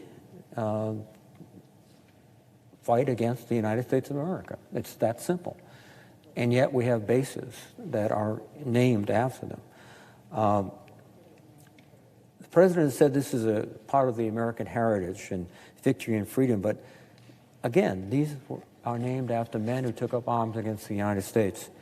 And in some cases, in most cases, they weren't particularly exemplary generals. There's some exceptions. And it was done in a way that I think was not to honor the service of these individuals, but to advance other forces. So it's time, I think, that this history be changed, that this chapter be closed, and the senior Defense Department officials have indicated they're opening to these changes. There's bipartisan support and cooperation on this issue. It passed the committee, passed the floor, passed the House. Now it's in this legislation. When the president vetoed the bill, he also said it's a gift to China and Russia, and I would strenuously disagree. This is one of the strongest bills yet on countering the threat that China poses to the United States and our partners, including allies such as India, Taiwan, and other countries in the regions. Among the provisions of this legislation is the Pacific Deterrence Initiative. Now, that's a new authority for the Department of Defense, modeled after the European Deterrence Initiative, and authorizes an additional $150 million in funding. This was the work, and I was proud to collaborate, but the lead was the Chairman Inhofe, and I was his co-pilot on that one. But this is the first time we've really stepped back and said, we have a new threat, significant threats are rising in the Pacific. We have to take a holistic review of strategy, capabilities, equipment, and we have to make this top priority. So rather than doing nothing about China, I think we've made one of the most significant steps forward in consciously recognizing the relationship that has developed between China and the United States. Now, with regard to Russia and Europe, the conference report enhances our ability to deter Russian aggression, maintains strong support for the Ukraine, and reaffirms our commitment to the transatlantic partnership by calling for a strong force posture in Germany. Now, President Trump also vetoed this legislation because he wants the ability to remove our military from far away and very, very unappreciated lands, in his words. And particularly, this concern about the situation in Afghanistan. First, and I've been into Afghanistan somewhere close to 20 times since the beginning. In fact, I was on the first congressional delegation to go in January after the invasion. So I've tried to pay attention to what's going on there. And one point is that the Afghanis have struggled and fought with us side by side. They have suffered greatly. And I don't think it's right to say they're unappreciative. I think every day they've been suffering casualties. They've been fighting with our soldiers. In fact, in cases, saving and helping our soldiers survive on the battlefield. Second, essentially the provision allows the president to make the decision. In fact, he can waive all the provisions we built in by simply declaring it's in the national security of the United States and communicating that to the respective leaders in the House and the Senate. That's something that's almost pro forma. So the notion that this seriously hampers his ability is misplaced. What it does, though, is signal that we have to be very careful of recognizing all of the equities that are involved in Afghanistan. The fact that there are numerous terrorist groups there, and we have to maintain a counterterrorism presence. The fact that, as I indicated before, the government of Afghanistan, the Afghan people, in many cases, have suffered more than we have in terms of the onslaught of the Taliban and other forces. So, again, I don't think that reason measures up to the demands. So, Mr. President, the National Defense Authorization Act has passed for 59 years. We need to ensure that it will pass for 60 years by overriding the president's veto. The House, as I said, has already done that, 322 to 87, 322 to 87. I encourage my colleagues to show similar support to our military personnel and their families to override this veto, and I yield the floor. Mr. President, let me elaborate a little bit on something that my Rhode Island said about China. I think it's very, very significant that we realize that this is the toughest bill on China that's ever been passed.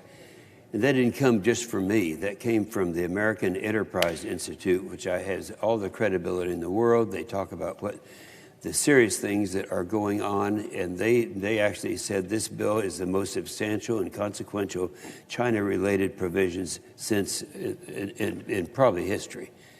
Now, that's significant because all of us remember, I know that Senator Reid and I have both spent time in the South China Sea, the 7 islands that they're doing that right now. China it's illegal, but they have taken over and they've created 7 islands in the South China Sea. When you go down there, it looks as if on those islands they're preparing for World War III, and they have a lot of our allies in that area are very much concerned because they are making a lot more noise than we are, and they're demonstrated very clearly some of the things that they do that we haven't done. Hypersonics is an example. That's kind of the state of the art, the thing that we do in modernizing our military equipment and abilities. And it's been very successful, but they're still ahead of us. So we're in a catch-up mood. And I would say this, that when you go and you look and you see the buildups that they have, I can remember it wasn't long ago until that China, every time they got involved in any kind of an effort, they did it from their own city limits there. But now they're doing it. They're all over in Djibouti and Tanzania and all around the world. And so we made this bill to establish the Pacific Deterrence Initiative. That's a $2.2 billion for a forward posture to put ourselves in the position where we are going to pass, with this bill, we'll pass China. And we are shifting the supply chains away from China in the semiconductors, printed circuit boards, the pharmaceuticals, stimulating the U.S. economy and protecting weapons and the systems and our troops. It brings China's malign national security activities into light to make sure everybody knows what they're doing there. We have a new report in this bill on the true China defense security spending, the new assessments of China industrial base, new list of Chinese companies operating in the United States and making it more difficult for them to do that. It's all in this bill. New report on the fishing fleets that they have out there that extends the successful China military power report, supports Taiwan, a new plan against that is better than anything we've ever done before. And I put this yesterday into the record, all the things that we are doing, just concentrating on the threat that is posed to the United States from the country of China. It's all in this bill. So this is something that we have taken great pride in because we recognize the threat that's posed to our country from the Chinese. So this is a good bill. It's one that deserves an overwhelming support. And I would say one more time, a lot of work went into this, and it's from both sides of the aisle. We were in agreement on it. It had huge margins of support in both chambers of the House and the Senate. So we will have a chance to move procedurally toward that and make that a reality before the end of the week. So I thank you, the Chair, and I yield the floor.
Senator for Oklahoma. Clerk will call the roll. Mr. Alexander. Aye. Ms. Baldwin. Mr. Barrasso.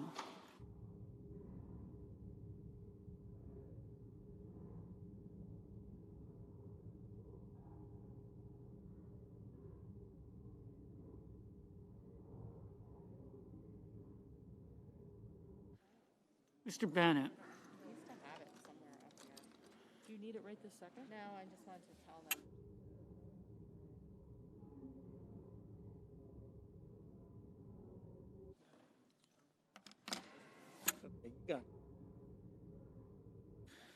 Mrs. Blackburn. Mr. Blumenthal. Mr. Blunt.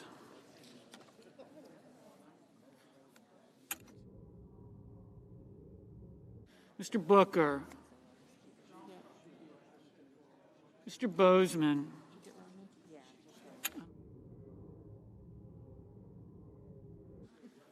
Mr. Braun. Mr. Brown. Mr. Burr. Ms. Cantwell, Mrs. Capito, Mr. Cardin, Mr. Carper, Mr. Casey, Mr. Cassidy, Ms. Collins, Mr. Coons, Mr. Cornyn, Ms. Cortez Masto, Mr. Cotton, Mr. Kramer,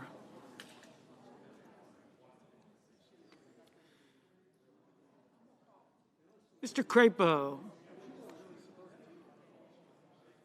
Mr. Cruz, Mr. Daines,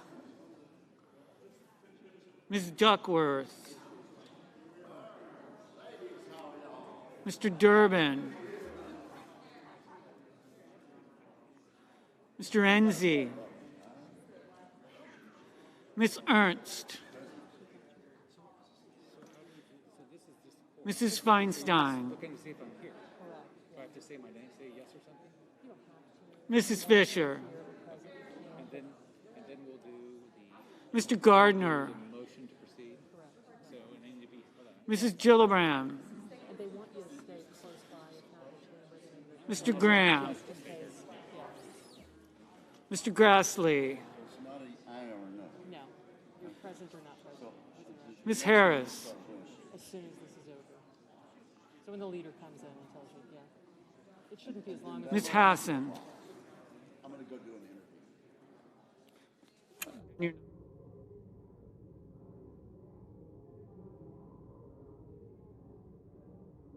Mr. Hawley,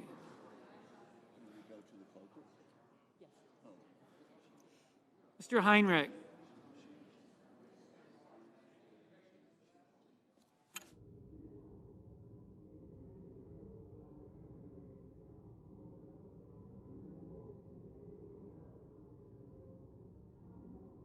Mr. Heinrich, Ms. Hirono, Mr. Hoven, Mrs. Hyde-Smith, Mr. Inhofe, Mr. Johnson, Mr. Jones,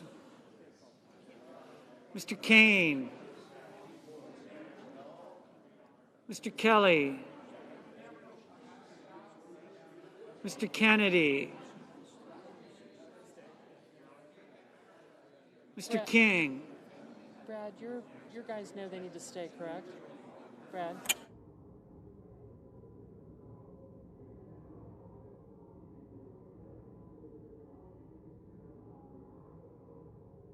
Mr. King, Thank you. Ms. Klobuchar, Mr. Langford, Mr. Leahy,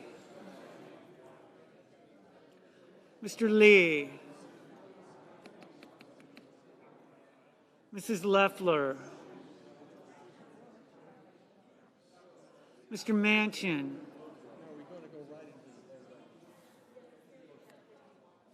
Mr. Markey, Mr. McConnell, Mr. Menendez, Mr. Merkley, Mr. Moran, Ms. Murkowski, Mr. Murphy,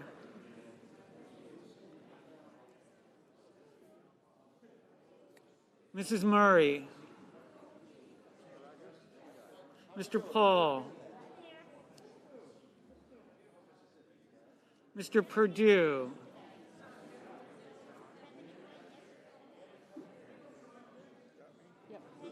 Mr. Peters, Mr. Portman, Mr. Reed, Mr. Risch, Mr. Roberts. We've only got 38. Mr. Romney.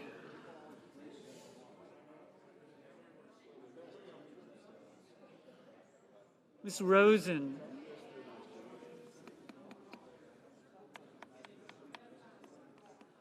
Mr. Rounds.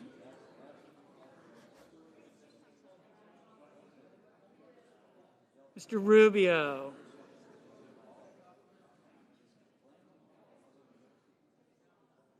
Mr. Sanders.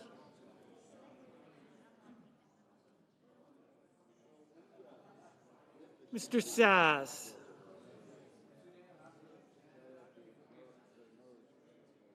Mr. Schatz.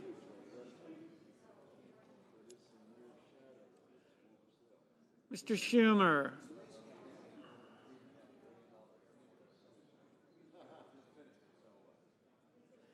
Mr. Scott of Florida.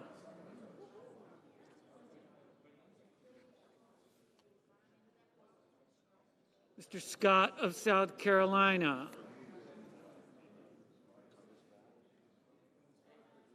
Mrs. Shaheen. 39. Mr. Shelby.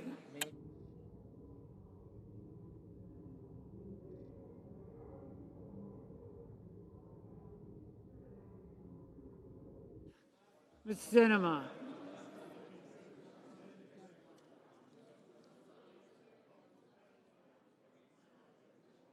Ms. Smith.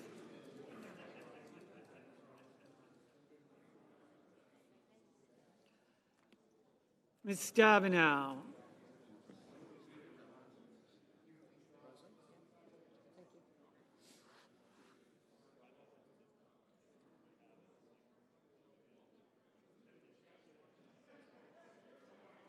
Mr. Sullivan.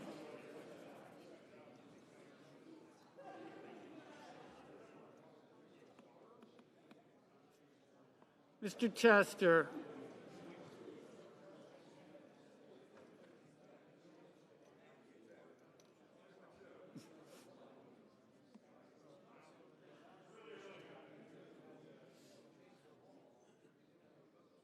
Mr. Thune.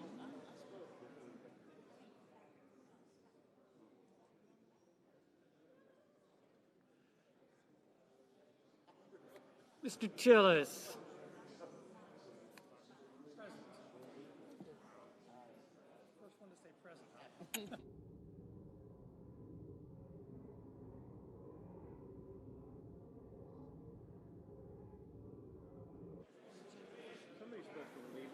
Mr. Toomey. Megan, Senator Young wants a relief. Thank you. That's right. I think he's got like a flight delay. I think I was told about that. Pardon? Senator Kramer's going to have Mr. Udall. sort of. Yeah. That's what I was told. Yeah, if you need like a quick swap out, I can see if we can give you a little break. Hello? Mr. Van Hollen.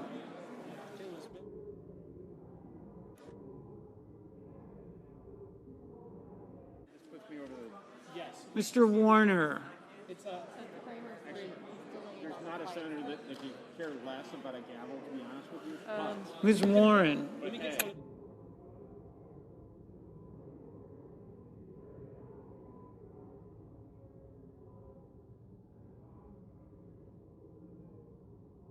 No, I'm Mr. Whitehouse.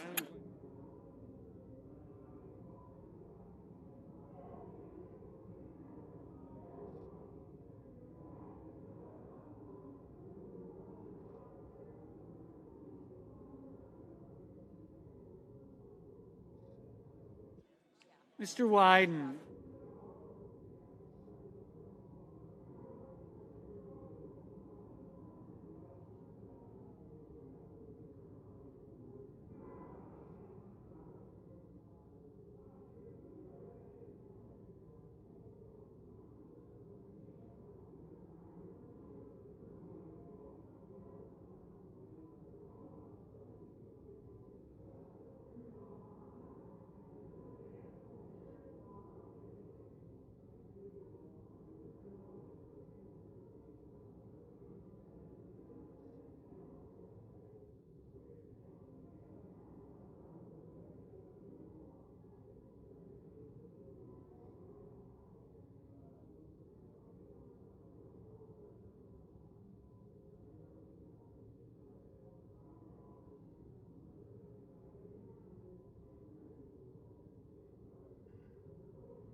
Mr. Young.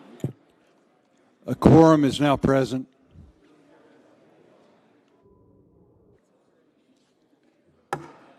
Senate will come to order. Majority leaders recognized. Senate will come to order.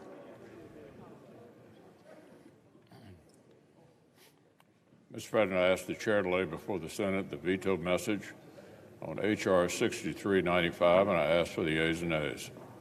Is there a sufficient second? There is. The clerk will call the roll. Mr. Alexander. Ms. Baldwin. Mr. Barrasso.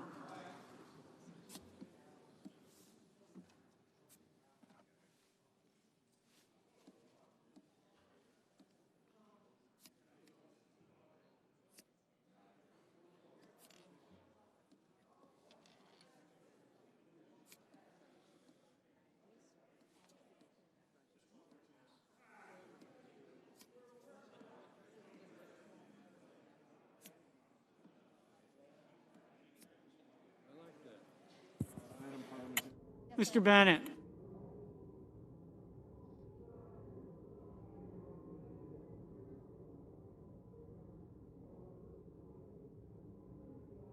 Mrs. Blackburn.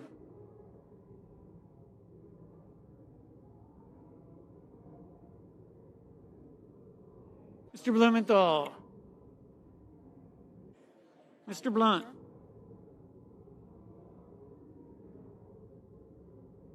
Mr. Booker. Mr. Bozeman.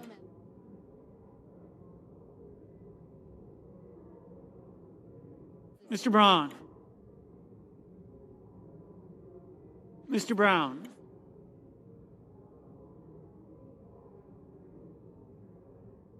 Mr. Burr. Ms. Cantwell.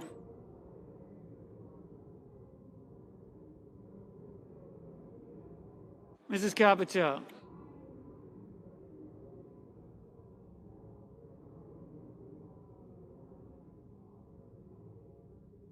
Mr. Cardin.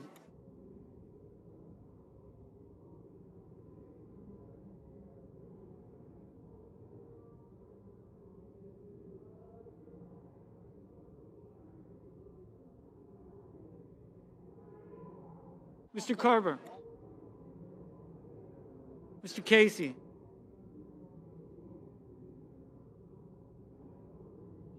Mr. Cassidy.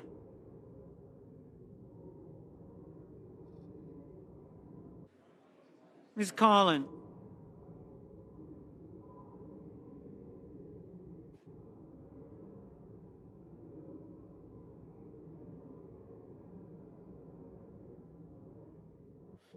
Mr. Cornyn. Ms. Cortez Masto. Mr. Cotton.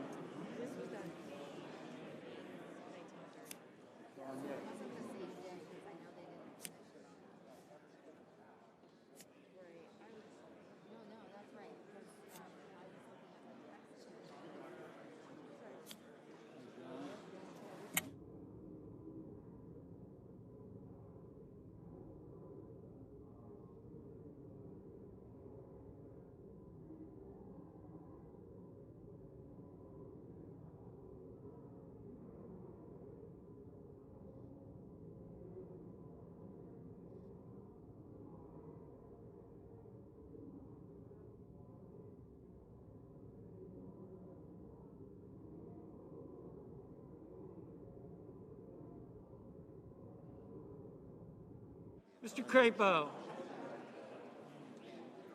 Mr. Cruz. Mr. Daines.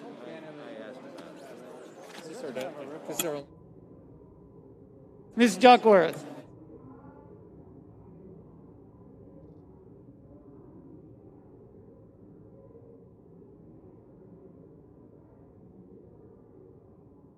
Mr. Durbin.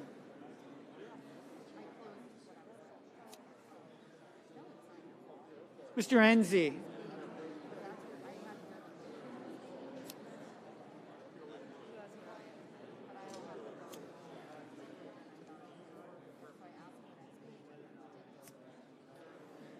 Ms. Ernst.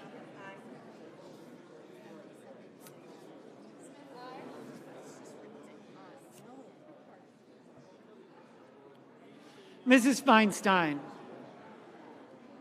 Mrs. Fisher. Mr. Gardner. Mrs. Gillibrand. Mr. Graham. Mr. Grassley. Ms. Harris. Ms. Hassan. Mr. Hawley. Mr. Heinrich. Ms. Hirono. Mr. Hoven.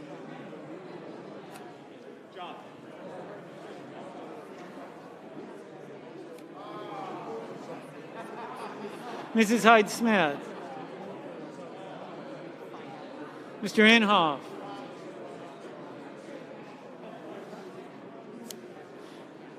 Mr. Johnson. Mr. Jones.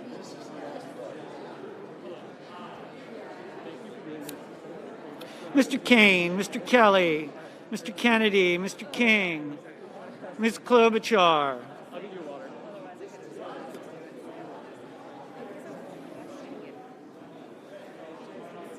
Mr. Langford, Mr. Leahy,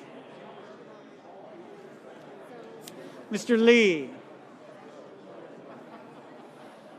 Mrs. Loeffler, Mr. Manchin, Mr. Markey, Mr. McConnell, Mr. Menendez, Mr. Merkley, Mr. Moran, Ms. Murkowski, Mr. Murphy, Mrs. Murray, Mr. Paul, Mr. Perdue, Mr. Peters, Mr. Portman, Mr. Reed, Mr. Risch, Mr. Roberts, Mr. Romney,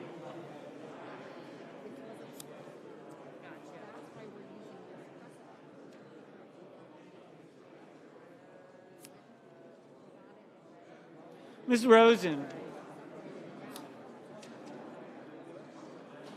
Mr. Rounds, Mr. Rubio, Mr. Sanders, Mr. Sass, Mr. Schatz, Mr. Schumer, Mr. Scott of Florida, Mr. Scott of South Carolina, Mrs. Shaheen,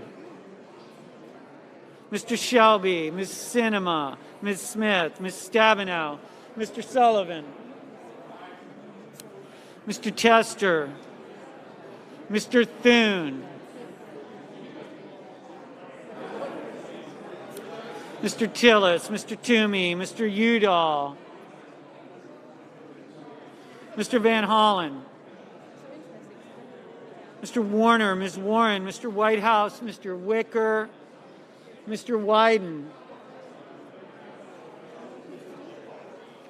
Mr. Young,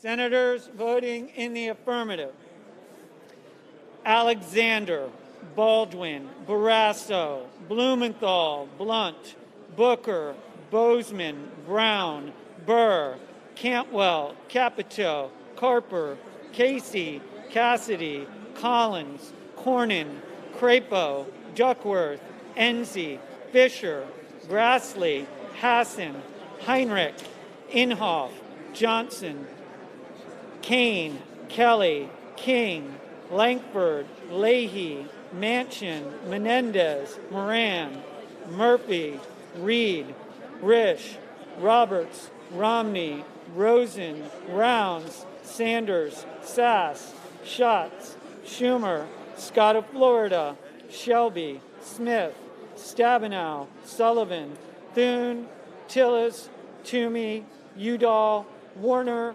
Whitehouse, Wicker, Young. Mr. Bennett, aye. Mr. Hoeven, aye.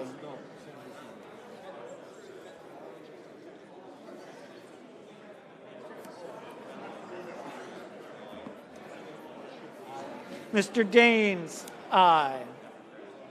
Mr. Durbin, aye. Senators voting in the negative: Kennedy, Lee, Markey, Merkley, Paul, Sanders.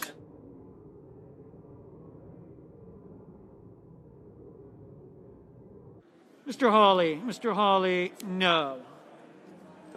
Mrs. Murray, aye. Mr. Wyden, no.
Mr. Peters, aye.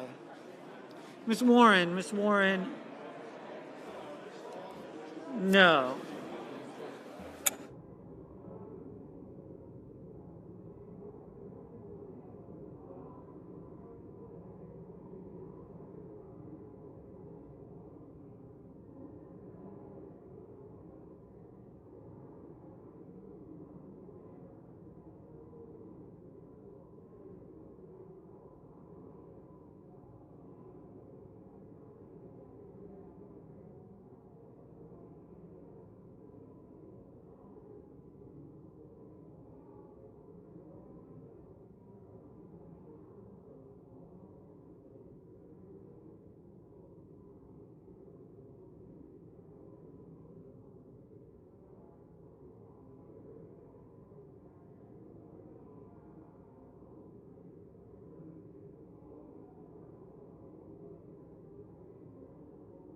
Mrs.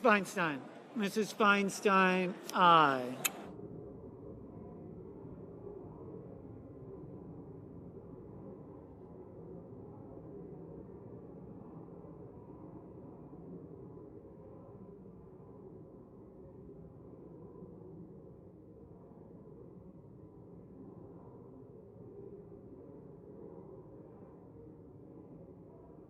Miss Ernst, aye. Mrs. Hyde-Smith, aye.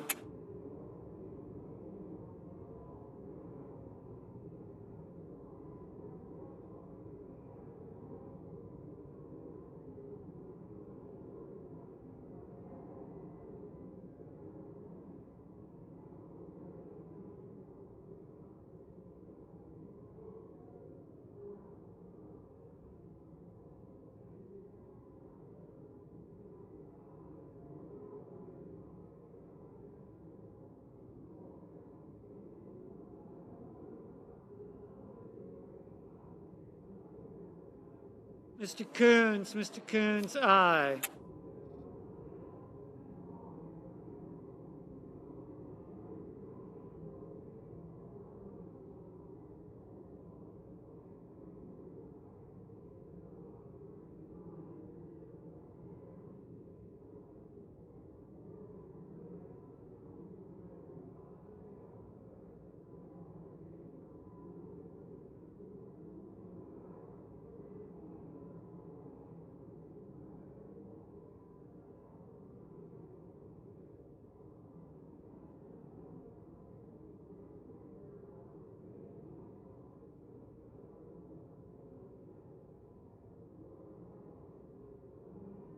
Mrs. Shaheen, aye.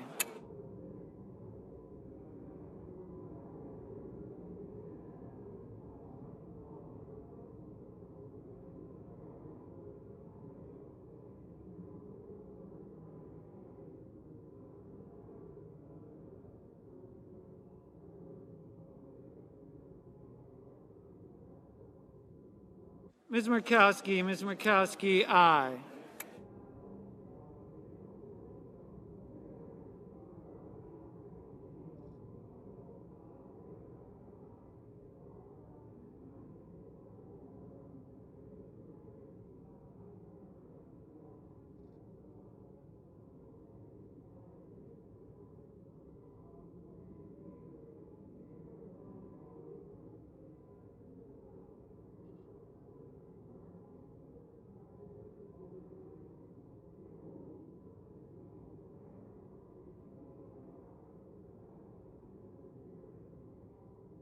Mr. Tester, aye. Mr. McConnell, aye.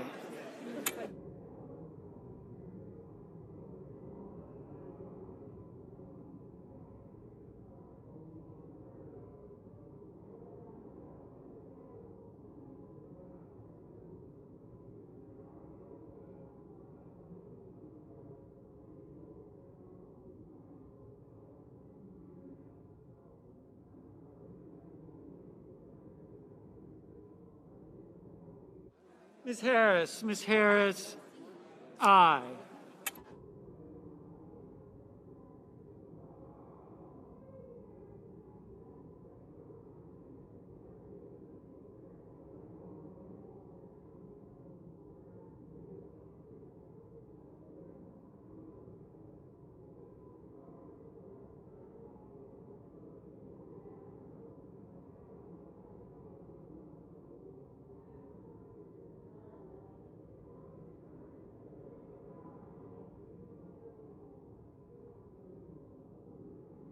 Mr.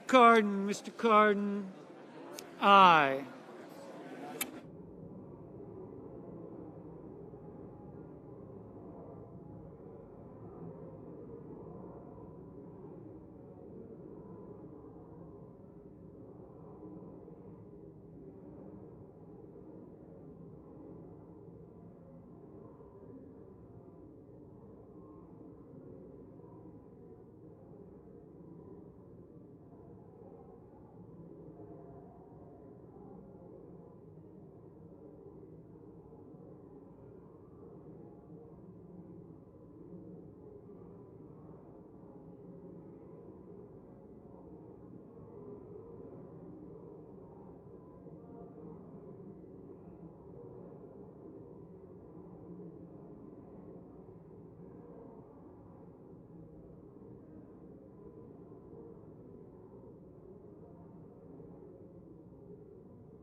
Mr. Braun, no.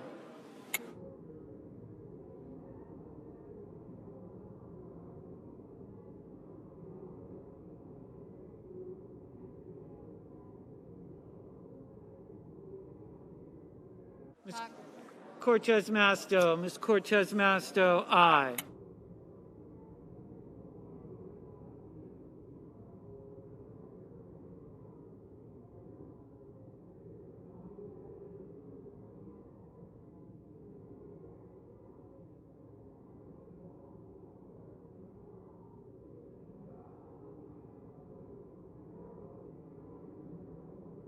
Mr. Van Hollen, no.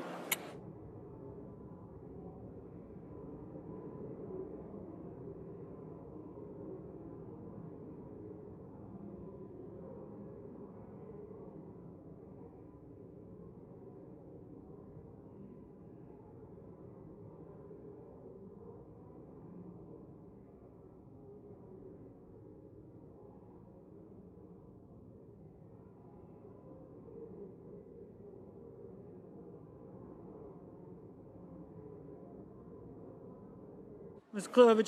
Klobuchar, aye.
Mr. Cruz, no.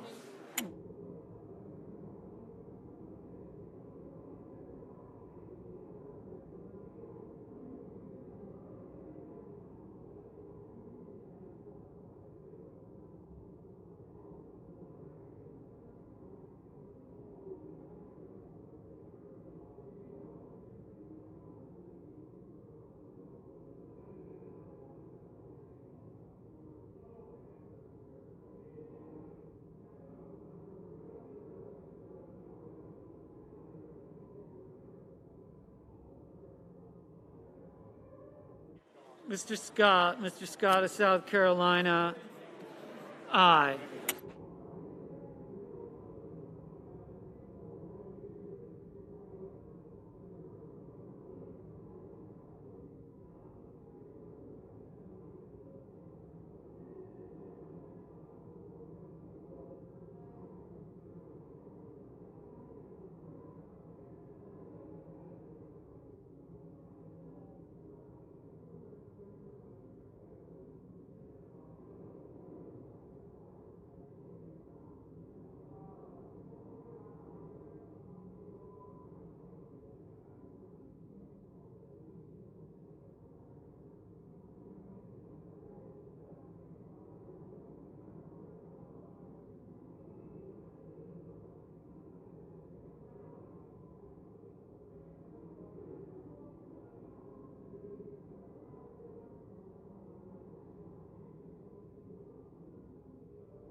Ms. Sinema, Aye. Ms. Hirono. Ms. Hirono. Aye.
Mrs. Gillibrand. Mrs. Gillibrand.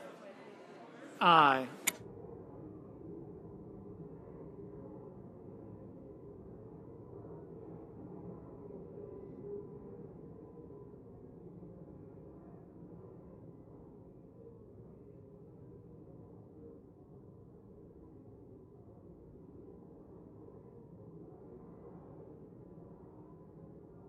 Mr. Portman. Mr. Portman. Aye.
Mr. Kramer. Mr. Kramer. Aye.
Has any senator not voted? Does any senator wish to change their vote? The yeas are 80, the nays are 12. The motion is agreed to. The clerk will report. Veto message to accompany H.R. 6395, an act to authorize appropriations for fiscal year 2021 for military activities of the Department of Defense and so forth, and for other purposes. The question is, shall the bill pass? The objections to the President of the United States, to the contrary, notwithstanding, the question is debatable. The majority leader is recognized. I send it. Senate will come to order. I send a cloture motion to the desk. The clerk will report the cloture motion. Cloture motion. We, the undersigned senators, in accordance with the provisions of Rule 22 of the Standing Rules of the Senate, do hereby move to bring to a close debate on the veto message on H.R. 6395, an act to authorize appropriation for fiscal year 2021 for military activities of the Department of Defense and so forth, and for other purposes, signed by 17 senators I as follows. consent the reading the names be waived. Without objection. Mr. President, I ask unanimous consent that when the Senate completes its business today, it adjourn until 12 noon, Thursday, December 31st. Further, that following the prayer and pledge, the morning hour be deemed expired, the journal of proceedings be approved to date, morning business be closed, and the time for the two leaders be reserved for their use later in the day. Finally, following leader remarks, the Senate resumed consideration of the veto message on H.R. 6395. Is there objection? Without objection. So with no further business to come before the Senate, I stand adjourned under the previous order. The Senate stands adjourned until noon tomorrow.